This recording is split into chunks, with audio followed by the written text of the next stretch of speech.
Dar la bienvenida, ¿puedo, Nicolás?, a nuestros queridos amigos de Legalnea. Legalnea es un estudio jurídico corporativo que a través de una red de profesionales altamente calificados asesora y representa a empresas e individuos en la República Argentina y el extranjero. Legalnea es una fundación que fomenta el acceso a justicia y el desarrollo de la abogacía pro bono. Legalnea promueve valores.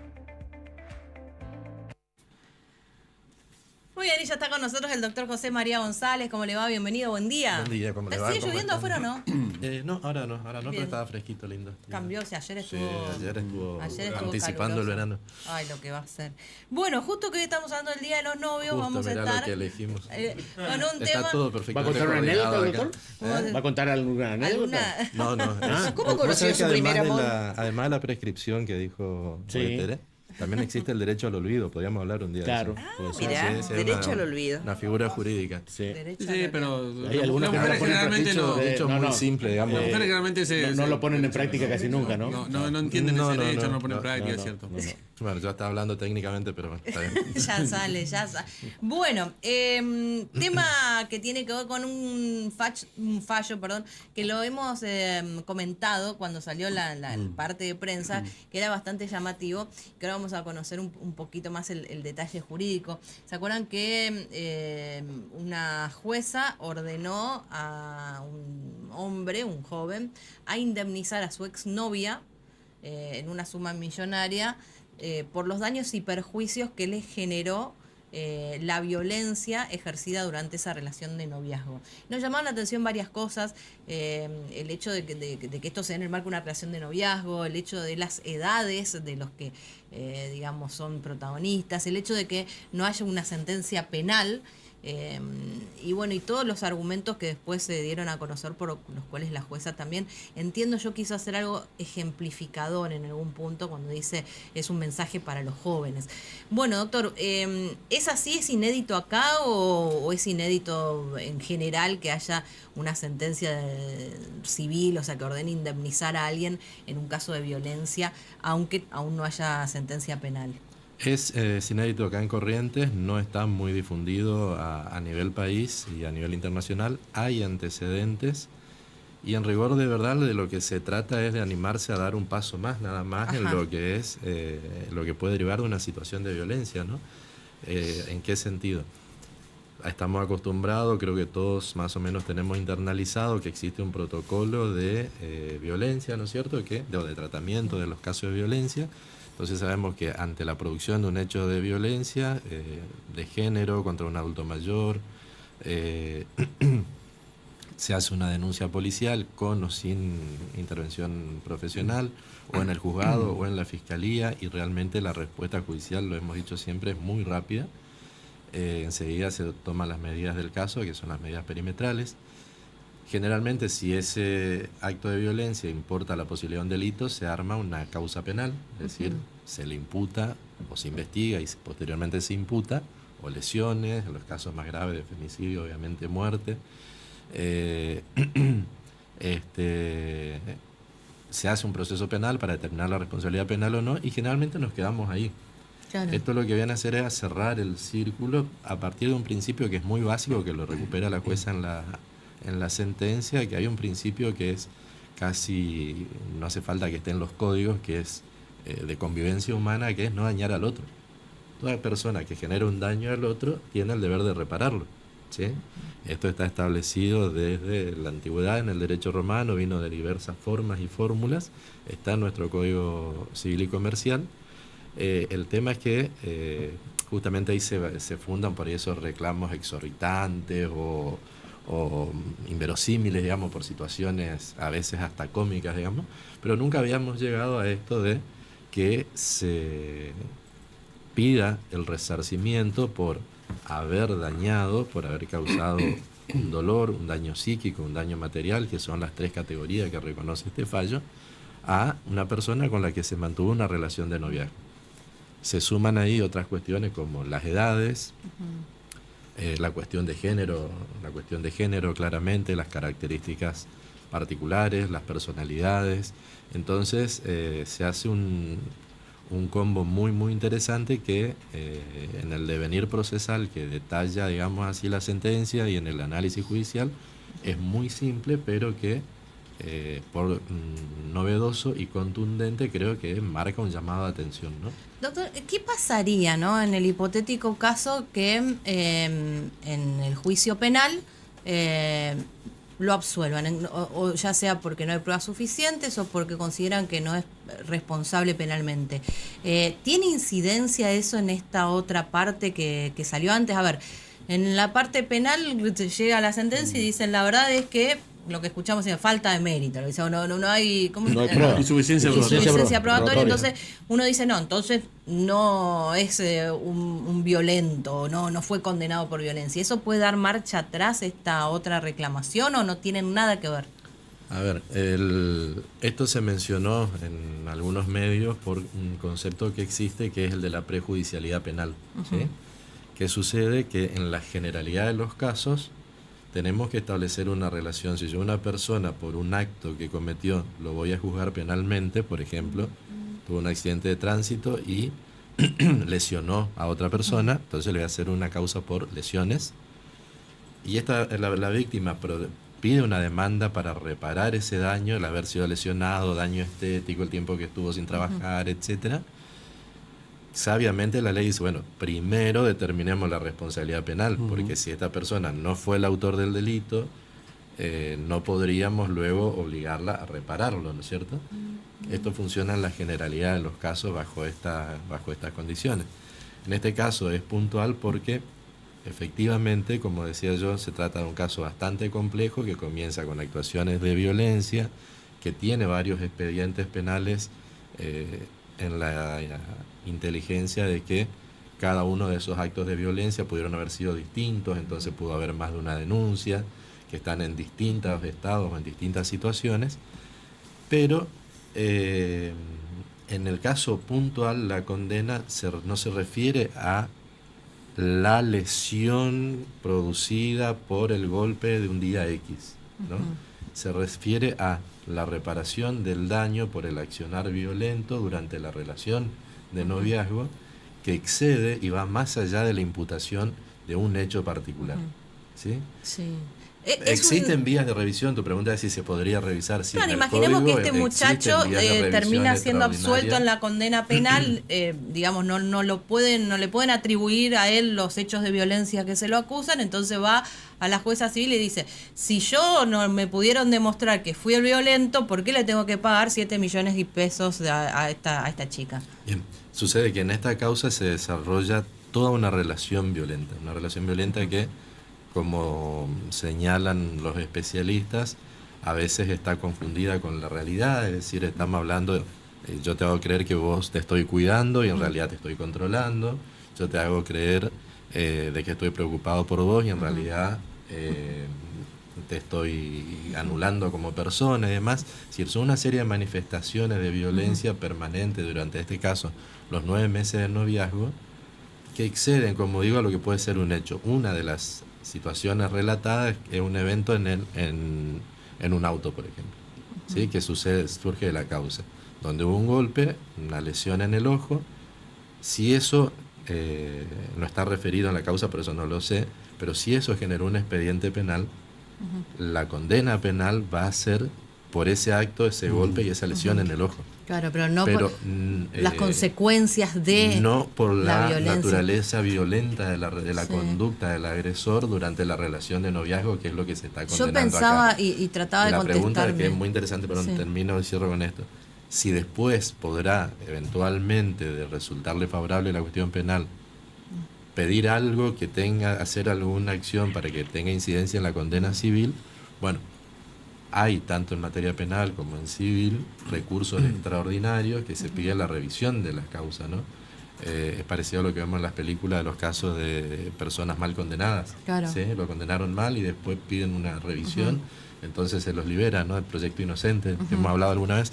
Bueno, acá hay algunos recursos que permiten esa revisión, pero me parece que no sería el caso. Pensándolo así en frío, a partir de tu consulta, no podría decir, bueno, a lo mejor una reducción de la monto. condena, del monto, podría ser No, yo pensaba que por ahí, por lo que trascendió, nosotros no tenemos el expediente completo, pero sí el parte de prensa donde daba cuenta de algunas actitudes que la jueza calificaba como parte de esta relación violenta, que decía, por ejemplo, la chica salía y tenía que constantemente mandarle fotos o la ubicación de donde estaba.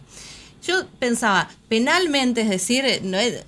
Claro. Es difícil que vos asocies eso a... Sí, podría ser alguna figura, pero es medio raro poder llevar eso. Pero eso no quita que no haya sido víctima de una situación de violencia, ¿no? Y que además está prevista porque, recordemos, tenemos la ley de protección integral, ¿no es cierto?, que establece perfectamente cuáles son los tipos de violencia, las modalidades de violencia, y tenemos que decir que judicialmente tampoco están desarrolladas todas. Yo no he visto, por ejemplo... que los estamos planteando nosotros, casos de violencia económica. Es decir, que es uno de los tipos de violencia que prevé la ley, que es cuando a la violencia, a veces psíquica, a veces física, se suma la otra violencia, que es la económica, derivada de la situación de superioridad en que se encuentra una de las partes respecto de la otra, haciéndole sufrir precisamente esa diferencia, ¿no? Ayer leí que trascendió de la declaración de la madre de la ex primera dama, que dijo que era una rehén económica, que ella no podía, en algún momento le habrán planteado por qué Yáñez no se fue, por qué no lo dejó, y la madre, aparentemente en parte de la declaración, decía que ella no tenía acceso a dinero, no tenía nada, o sea, no tenía a dónde ir, decía, o no tenía cómo sustentarse esa si no fuera ahí, digamos, en Olivos. Eso es violencia económica. Eso es violencia económica, trasladarlo al mundo más real de todos los días. Claro. Estamos hablando de la única persona en el país que es el presidente durante un periodo, trasladarla al mundo de todos los días. Tenemos casos de la pareja profesional exitoso que no tiene problema en desarmar una relación de familia y formar otra o no, mantener su nivel de vida, su auto, su moto, su lancha, sus viajes, y no solo a la exmujer, a la ex conviviente, a la hija o al hijo, restringirle los ingresos o restringírselo a la madre para hacerle notar cuando el hijo o la hija vienen con él de quién es el que puede darle las mejores posibilidades, ¿no es cierto? Entonces, hablamos, en este momento, en estos días estamos planteando un caso donde la situación de violencia se plantea respecto no solo de la expareja, sino también de su madre y de la hija. Es decir, porque claro, la persona víctima de violencia económica en ese caso necesita ayuda de quién, de la gente cercana. Entonces la situación de violencia se proyecta sobre el entorno familiar. La abuela que le cuida a la nieta para que la mamá pueda salir a trabajar más de lo necesario, más de lo aconsejable, porque el papá no pasa lo suficiente, estando en muy buenas condiciones económicas para hacerlo, resulta ser víctima de agresiones, vejaciones, insultos y hasta amenazas de cuestiones físicas, ¿no? Qué amplio, ¿no? Que esto y la cantidad de situaciones. Dije, me llamó la atención también las edades, porque la chica durante el momento del noviazgo era menor de edad. Y la denuncia la hacen los padres, en este caso la demanda la hacen los padres como representantes de la hija. Acá también jugó el hecho de que sea menor de edad para también ubicarla en otro grupo vulnerable, además de ser mujer menor. La cuestión de la edad tiene que ver no solo con... se confluyen varias interseccionalidades, se llaman, ¿no? Que tiene que ver con una vulnerabilidad que se observa desde diversas facetas. Hay una cuestión de género por ser mujer, hay una cuestión de edad por ser más joven, porque aunque jóvenes los dos, era 3 o 4 años más chica que su pareja, que su novio. Y después tenemos la cuestión que vos estás planteando de la capacidad para estar en juicio, o la legitimación para estar en juicio o para hacer la denuncia. Si es por la cuestión civil, que es lo que nos toca en este caso, si la persona que va a demandar, esto es general, salvo en materia laboral que bajan 2 años, que a partir de los 16, la persona tiene 18 años, ya puede demandar por sí sola. A veces sucede que demandan los padres, ejerciendo la representación de los hijos, y que cuando en el trámite del proceso el hijo cumple 18 años, el hijo tiene que asumir la causa, ¿no? No conozco en este caso si la demanda se inicia con 18 o 19 años la víctima, Pero esto es importante tenerlo en cuenta porque a veces hasta los abogados se nos pasa el control en el devenir 2, 3 años de expediente cuando nos dimos cuenta. Los menores ya son mayores. Los menores ya son mayores, digamos, esto es muy común en los procesos de alimentos. Claro.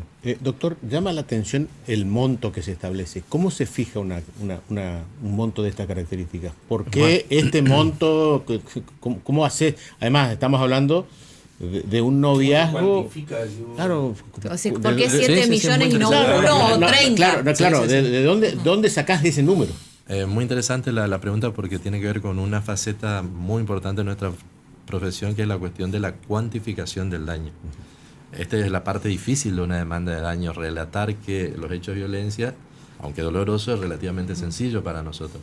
El problema es cuando tenemos que volcar ese relato y ponerle un precio, digamos así, ¿no? Acá, en este caso, se consideran 3 componentes. El daño moral, el daño psíquico y el daño material. En la primera cuestión hay toda una discusión en derecho, hay 2 partes de la biblioteca, como se dice siempre, respecto de si el daño moral y el daño psíquico son lo mismo. Hay fallos, hay juzgados en Corrientes que engloban todo en una sola cosa y este caso lo discrimina. Fue demandado de manera separada y la sentencia lo recibió y lo separó. ¿Qué es el daño moral? Bueno, el sufrimiento, la angustia, todo lo que padeció esta chica durante la relación, siendo víctima de violencia, las consecuencias que produjeron en su normal sentir de la vida, digamos. Pero se diferencia el daño psíquico porque hay muy buena actividad probatoria en materia psicológica, con los informes que se acompañan a la demanda, más las pericias que se hacen después, donde se puede ver que, además de ese dolor que es el daño moral, lo que nadie tiene derecho a ponerlo mal a uno, a que uno se preocupe y demás, hay una afectación psíquica a partir de la generación de consecuencias que antes no tenía. Insomnio, irritabilidad, fobias, que incluso puede llegar a convertirse en determinadas patologías. El primero, el daño moral, es una estimación. Para otros casos se suelen utilizar relaciones, digamos. Por ejemplo, en un accidente de tránsito se lo puede relacionar con el valor del daño material, un porcentaje, la mitad, el 30%, lo que fuera. El daño psíquico está más relacionado con la afectación a las capacidades. ¿Sí? En este caso, recordemos ese monto de 7 millones y piquitos histórico. La condena fue por casi 400.000 pesos en materia de daño moral, pero el componente más alto fueron casi 5 millones de pesos en materia de daño psíquico. Es decir, por las afectaciones psicológicas, las patologías que le generó a esta chica la situación. Y el resto es daño material. Que daño material es todos los gastos que vos tuviste que hacer para poder sobrellevar esta situación. Es el más, ¿no? más fácil de calcular. Es el más fácil de calcular. ¿no? Por ejemplo, se calcula el valor de una entrevista psicológica de 40 minutos a 10.000 pesos. Se calcula cuántas entrevistas necesita tener, cuántas realizó, se presentan las facturas, los gastos que lleva, digamos, la situación es el más sencillo y en este caso es el componente más bajo, ¿no? Sí, bueno, eso es interesante. Otra ¿no? cuestión es, en este caso, a partir de cuándo se deben los intereses, en épocas donde la inflación fue muy alta. ¿Sí? Y esto yo creo que, no sé si lo habrá apelado la parte actora, porque la jueza tiene el criterio de fijar los intereses desde la fecha de notificación de la demanda, es decir, cuando el autor se enteró de que estaba siendo demandado civilmente. Pero la realidad es que el daño moral, por ejemplo, la angustia, el sufrimiento, se produjo durante toda la relación y eso había sucedido 2 años más atrás. Claro. Y 2 años de interés en la actual situación sí, hace que es sea muy importante. Multiplique. De igual manera, estos 6, 7 millones van a ser de 20, a razón de las actualizaciones de los últimos 2, 3 años, ¿no? ¿Qué abre este fallo que es inédito? Porque lamentablemente hechos de violencia y denuncias de violencia en el último tiempo se han multiplicado. ¿Abre, digamos, un antecedente para que todos los casos sean tratados de la misma manera o es un caso muy específico con particularidades que lo hacen, si bien inédito, pero no un precedente generalizado? Yo creo que abre 3 cosas, ¿no? Primero, abre conciencias. Es decir, esto que decíamos al inicio. Yo sé que puedo hacer una denuncia por violencia, que puedo obtener una perimetral, sé que puedo hacer una denuncia penal, pero no soy consciente de que tengo la posibilidad de que, si eso me causó un daño, demandarlo. Entonces genera conciencia incluso para la otra parte, es decir, fíjate que cuando estás teniendo este tipo de actitudes, a veces propios de una patología, te pueden condenar a pagar. Y vos, papá, cuando tu hijo menor está teniendo ese tipo de actitudes, vos vas a ser el demandado como responsable de tu hijo. Yo pensaba en eso, en cómo hay una cuestión por ahí, no sé si ustedes coincidirán, algunos son, bueno, acá somos todos padres de mujeres, vos, Marce, sos padre de varones, vos tenés los dos. Viste que siempre nosotros culturalmente es como que teníamos la idea, a una nena, o sea, si tenés una hija es como que tenés que cuidarla más de todo lo que le puede pasar, ¿no? Y hablar de todo. Y siempre daba la sensación, no lo sé, pero porque no tengo varones, de que al varón era como que la tenía más fácil, o sea, enfrentarse al mundo era como que era más fácil por ser varón. Yo creo que hoy me parece que tanto esa tarea con las mujeres como de los hombres, o sea, de prevenir la violencia, de hablar de la violencia, es tanto para, digamos, acá estamos hablando de chicos jóvenes, si bien uno era mayor, eran jóvenes, donde probablemente seguían en un entorno familiar, probablemente seguían quizás viviendo, digamos, en relación con sus familias núcleo, de decir, a ver, no solo tenés que preocuparte por tu hija mujer, que que esté atenta a las señales, que no caiga en relaciones, sino por tu hijo varón, de que no sea un violento, que no maltrate a su novia, no pensar que porque son chicos, porque es una relación de noviazgo, porque no pasa nada.